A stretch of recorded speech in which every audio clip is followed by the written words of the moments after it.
สบายดีพี่น้องสบายดีFCทุกคนพี่น้อง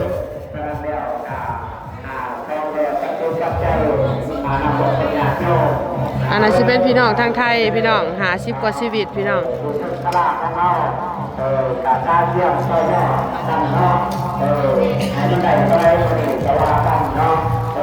บ่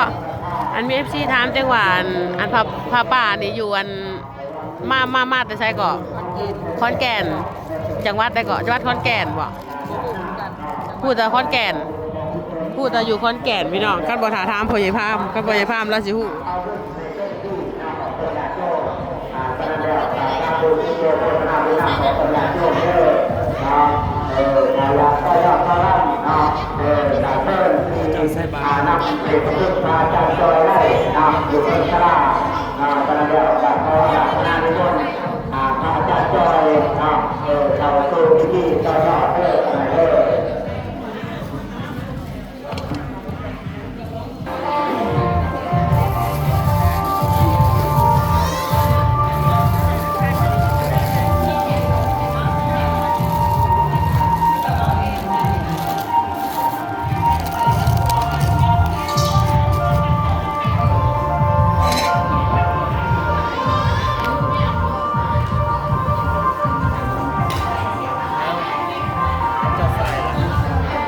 ไปใส่ก่อนได้ไหมเฮ้ยเก็บเอาไปใส่น้ำลัง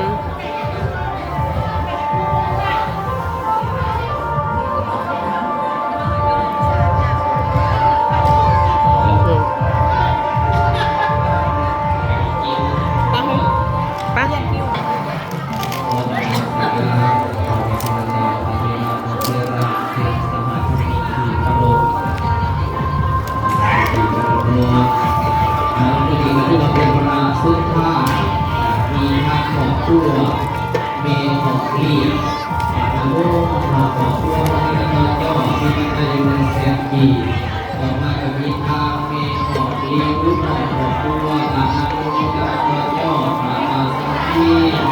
มีปัจจัยอยู่ในเสียงกีสาธุความเป็นขัดเกลขัดจิตติปัญญาขัดเกลจะได้บุญเป็นหักจะได้ขัดคืนว่างสัพพะบารมีที่มีพุทธเจ้าทั้งเป็นเสาในสองนี้ปรารถนาสิ่งใดเองจะได้สิ่งนั้นสมดังมโนหวังคือว่าพวยไทยอยากจะได้มีมาต่อพร้อมมีเงินครอบล้นอย่าบุกจนหาได้ใจสู้ใจใจกดปวดวนขอดูแนวใจใจนักเกี่ยวใจในกองนักสีตลอดปีตลอดไปขอบตัวมีโอเพียมีโอเพียวจิตใจที่เป็นไปด้วยสอบประกอบไปด้วยสิ่งประกอบไปด้วยธรรมพร้อมที่ใดนั้นก็ประมาทปรารถนาก็จะได้เป็นจะได้พลานมาจะได้ต่อเพราะความขาดในที่จะต่อนั้นอาสุจิเจริญพรลาบรรดาในพระสัทธาต่อเป็นญาติโยมอยู่ที่ไทยไปอยู่ในกุศลไปมาแล้วก็ใส่เลยพี่น้องเพราะคนร้ายได้พี่น้อง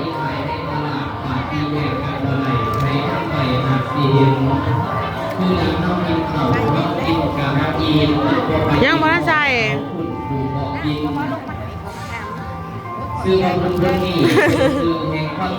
ีพอหายแล้วหายพอแล้ว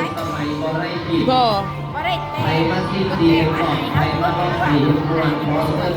จ้า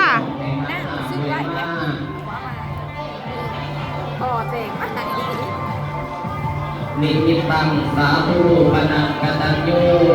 กตเวทิตาความกตัญญูกตเวทีเป็นเครื่องหมายของคนดีคุณคือทางของชีวิตเจ้าใส่แล้วแหละยังมาจับกล้องนะขอชิไปใส่ต่อ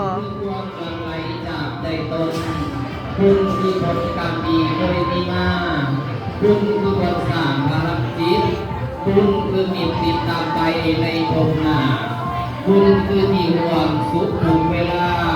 คุณคือการพัฒนาไปในใจตนขั้นสีเดียวทางเบอร์ให้มาโหตังหัวขั้นสีเดียวทางไกลไปโหดให้มีพ่อขั้นสีไปทางหน้าให้มาที่กว้างใหญ่ตักนำไว้เต็มบ้านจำคอยไปที่ว่าไว้วางใหญ่คือโตเฮาปัตตะสงสารนั่นใหญ่ยาว เยอะก็ผัวท่านนั้นเป็นเสบียงใส่ถุงให้มีพ่อเมียนสีไก่เน่าเยินผ้าวันหน้าตักนั่งใส่ไก่บัดไหลกับพอยางที่ว่างในตึงเต็มนี่ก็มาอีกแล้วเกี่ยวเกี่ยวสภาพรุ่นก็มีทางเลยลักกาบอกขอบตัวโมทนาต่อย่อปราบปราสมาธิมีปัจจัย100,000 ปีสาธุขอให้เป็นท่านแก้วท่านทิพย์ที่ประการท่านไปแล้วจะได้พบเป็นหาจะได้ขาดเพื่อว่างสัมผัสการักให้เต็มดีคือเก่าพัดตอนเสาให้ไหลเก่ายาบุญยนต์นึ่งใส่แพ่งสบายหรือซอยนิ่ห้อยห้อยสั่งปรารถนาอยากได้ยังให้เจ้าได้จังสั่นสมใจเจ้าปรารถนาอันบรรลุทางไหนวัดให้จะมาเบียดแนวเสนียดหายจะมาไก่ในภายนี้คุณผู้ทรงสนีขอให้เป็นปัจจัยเกี่ยวรวมพร้อมน้อมนำให้สำเร็จความหวังตามมนุษย์ระดับไว้สมใจเจ้าปรารถนาเด้อคิดเงินก็ให้ได้เงินคิดทองก็ให้ได้เข่าตื่นมือเศร้ารวยแต่เงินแต่ทองนะสุขีเจริญพรสาธุขอเห็นสามังสามีสาเป็นเศรษฐีมักมีเงินล้านมันจะออกจากบ้านให้ลูกแต่คุณเงินคุณพ่อเด้อเม็ดอะไรเด้อบุญกับบุญสู้อยู่ดีมีแห้งอายุอันวันยืนวันเจ็บยาสุใดช่วยไปยาสุมียอดกระบี่390,000 กีบ3,000 กีบนี่ก็ได้อีกแล้วเกี่ยวเกียรติศรัทธาบุญ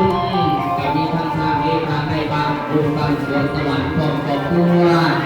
พุทธทาสต่อยอดป่าป่าสมัคคีมีปัจจัยอยู่120 บาทสาธุอันพุทธทาสบุญทำการทำบ้านเด้อโดยเฉพาะกับผู้ทานเลขาในบ้านบุญบ้านสวนสวรรค์ครอบครัวครอบครัวพุทธทาสต่อยอดป่าป่าสมัคคี120 บาทสาธุเด้อตั้งแต่ท่านไปแล้วอย่าได้ลุกเป็นหนักอย่าได้ขาดเป็นว่างสาภาพร่างให้เต็มดีขึ้นเก่าเด้อทางเลขาเอานี่ก็ว่าอีกแล้วแก้วแก่นสภาพบุญไม่ออกเด็กของพ่อเด็กของพ่อของแม่พ่อของพ่อบัตรน้ำโมบุญนาต่อยอดที่ปัจจัยสาภาสาธุขอสิทธิ์ภาคเกียรติภาคกิจสิประการภาคไปแล้วจะได้รู้เป็นงานจะได้ทำเป็นว่างสัพพะการะให้เต็มดีขึ้นเก่าเด้อแม่บอกพ่อท่านตอนเศร้าจะไหลเข่าตอนสวยปรารถนาสิ่งใดขอให้ได้สมตั้งใจหวังคือว่าเพื่อให้อาจจะได้ดีมากขอให้เงินทองหล่นอย่าลืมกดเอาเลยเอาเลยแล้วใจให้ใสลำแก้วใจให้หมดวันสีตลอดปีตลอดไปเด้อเอาคนอยากอยู่บนที่ม่วงโยมนะอีกประมาณอีกแล้วแก้วเกียรติสัทธาบุญแม่ออกลุยหอบตัวนาโมโมทนาต่อยอดที่ปัจจัย20,000 กีบสาธุขอให้เป็นพระแก้วพระกิจสิประการทำไปแล้วจะได้รู้เป็นหากจะได้ขาดเกินว่างสัพพะการังให้เต็มดีคือเก่าวัดนี้ไข่สิแทนเพื่อนใหม่เพื่อนใส่สิกิเลสเจตนาวาเรียวเพื่อนเกี่ยวดีติดตามสาธุเด้อขอให้เพื่อนถูกกรรมได้ทำอินโครงการให้ลงมาบันดาลเจ้าผู้ท่านไปแล้วให้ที่แนวตั้งอยู่ผู้ลงดีสดชื่นก็คือจะได้เยี่ยมควรเกิดมีคนปลอดแต่ห่างหายสาธุเด้อสัพพะมอสิงหายให้ยักษ์บอกกับเสบ้านสัพพะโรข้าให้ส่วนเศร้าเราเดือดสัพพะโรข้าไข่ให้ยักษ์ไข่ต่างสามโตให้ยักษ์บอกได้ดีไม่เหลือครูสุขคนอีกมาอีกแล้วเกี่ยวเกียนสัทธาทานเมออกผู้ทอดพรก่อพวกพุทธนาต่อยอดที่ปัจจัย120 บาทสาธุขอให้เป็นภาคเกี่ยวภาคกิจที่ประการภาคไปเร็วจะได้พบเป็นหาจะได้ขาดเป็นบ้านถ้าภาคการให้เต็มที่ที่เราทักตอนเสาร์ไม่ไหลต่อตอนสวยกินมุ่งกับขอให้ได้เงินกินพ่อกับขอให้ได้พ่อเงินไหลพ่อพ่อไหลเข้าขอให้ที่จะความสุขความเจริญอยู่ดีที่นี่จะดูบุญทุกคนขอต้นญาติโยมทำไรจากหลวงปู่โมทนาต่อยอดป่าป่าสมุทรีเพื่อสมทบขึ้น บูรณะปฏิสังขรณ์วัดวาอารามวัดวาพุทธศาสนาในเรื่องของเที่ยงปีไรดูในกุศล ไปแม่ ที่เสียอย่างมองกินมองทาน อันนี้พี่น้อง สาวด้วย อันนี้พี่น้องต้องลงคงเท มาเบิร์ดทุกพี่น้อง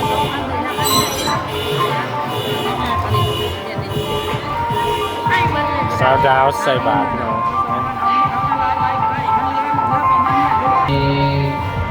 เม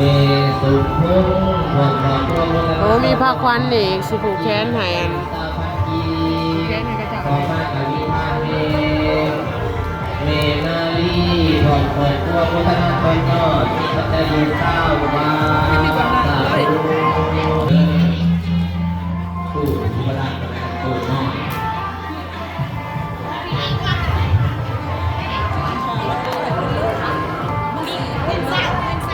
นี่ก็มาอีแล้วเนี่ยเป็นสถานการณ์ของอีทางครอบครัวไม่ออกสื่อหลอกใจวันนั้นเป็นคนขอโทษนะครับเราเนี่ยเป็นปัจจัยอยู่หนึ่งเป็นสาวพันกีตาผู้เป็นพันเจ็ดพันกี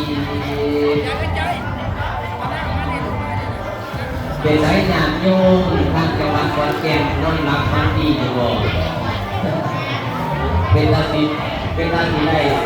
รางวัลที่หนึ่งอยู่บ่บอกอันตาบ้าในเรื่องการอะไรบางที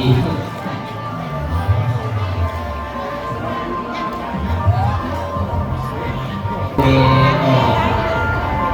ยังไปนะซื้ออยู่นะครับ เมออกออกนะมาว่าทีแดงเดียวเต็มกับเพื่อนที่เริ่มไม่ออก นี่หนึ่งกูนอน เมออกนะ เสื้อแป้งลูกแป้ง เมออกดูขอบขอบที่ว่า ลูกวันตีสี่ ปีพันปี ไม่ได้กิโลตลอดนะครับ ปีพันตัวพันเจ็ดพันสี่พันห้าเมออกดูขอบขอบที่ว่า ว่าเป็นความผิดสูตรที่มีเนี่ยในจังหวัดเชียงใหม่วันเย็นใจสุไหลก็ไข่ยาสุนีอันนี้ก็มาอีกเดียวเกี่ยวเกี่ยวสัมมาทานกับนิทาน